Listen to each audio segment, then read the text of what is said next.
Hi guys, alors je suis vraiment content de vous revoir, désolé pour le délai parce que j'étais en plein déménagement et il y a beaucoup de matériel à déménager, vous imaginez bien, sans compter le mettre en place. Donc c'est mon nouveau setup qui est un petit peu vide pour le moment, mais il va s'améliorer j'espère avec le temps. Ok, aujourd'hui on va parler de McDonald's. Alors moi ces derniers temps, j'ai remarqué qu'il y a un secteur qui chute en bourse beaucoup. Ce secteur-là, ça s'appelle Consumer Defensive, ça veut dire consommateur défensif. Ce sont des actions qui sont en général pour défendre ton portfolio. Donc, c'est tout ce qui est des entreprises où, par exemple, tu consommes leurs produits, tu n'as pas trop le choix de les consommer. Par exemple, Procter & Gamble et leur papier toilette. Ou bien McDonald's, évidemment, et leur menu qui réconforte en temps de récession. Ce genre d'entreprise-là, c'est des entreprises qui ont des grosses images de marque, des entreprises qui ne se bougent pas trop, qui sont là depuis très très longtemps, mais qui ont peu de croissance. L'action n'évolue pas énormément dans le temps. C'est environ entre 4, 5, 6, 7% par an, mais c'est en dessous de la croissance du marché américain.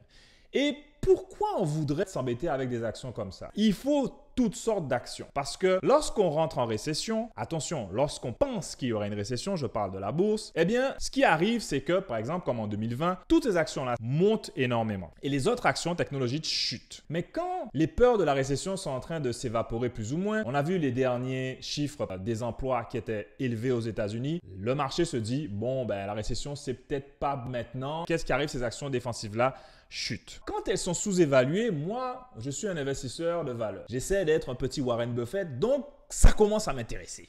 Alors au niveau du McDonald's, oh mon Dieu, j'ai faim. Bref, au niveau de McDonald's, en fait, il y a plusieurs choses qui font que McDonald's en ce moment est détesté. Une nouvelle drogue qui est arrivée qui s'appelle Ozempic aux États-Unis permettrait en fait de perdre du poids de façon magique. Les gens qui prennent ce médicament-là, c'est pour logiquement des diabétiques et l'effet secondaire, c'est de la perte de poids et aussi manque d'appétit. Le marché s'est dit, ben, si Ozempic fonctionne énormément, ben, c'est que les gens vont plus manger. Donc, si les gens ne mangent plus, ben, McDonald's doit chuter.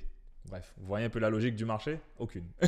La deuxième raison, c'est quoi? C'est que les taux d'intérêt sont élevés. Donc, quand les taux d'intérêt sont élevés, on n'a pas besoin de prendre de risques pour avoir de l'intérêt. Donc, si on prend des obligations de base, on aura un 5% ou plus parfois. Donc, ça fait que les gens se disent, pourquoi moi je vais acheter des actions qui ont des dividendes de 2%, 3% et en plus qui risquent de chuter avec le temps, ça ne m'intéresse pas d'investir dans ça. Ça, c'est la deuxième raison, je pense, qui est plus plausible. Alors, McDonald's, pour s'en sortir, ils font quoi? Ils font plein d'alliances et plein de marketing, évidemment. Ils ont fait des alliances avec le groupe BTS de K-pop. Ils ont même fait des alliances pour sortir des burgers avec Offset et Cardi B. Et je me rappelle d'une alliance sympathique aussi avec, en Guadeloupe, Admiralty. Donc, McDonald's vraiment s'en sort bien en marketing. Mais le résultat est le même, évidemment. Tu bouffes des frites et des burgers. Enfin.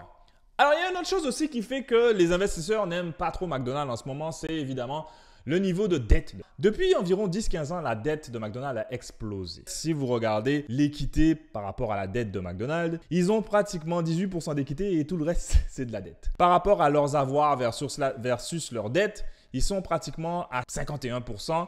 Bref, leur dette explose. Il y a plusieurs raisons à cela. Il faut savoir que McDonald's, en fait, ce n'est pas réellement une entreprise qui vend des burgers. Ils ne font pas leur argent en vendant des burgers. Vous allez me dire, mais comment ça, ils ne font pas leur argent en vendant leurs burgers? Ça n'a pas de sens.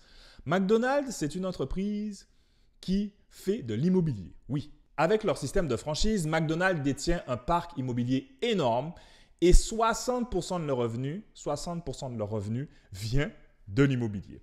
Donc, c'est pour cette raison que moi, la dette, ben, ça m'embête.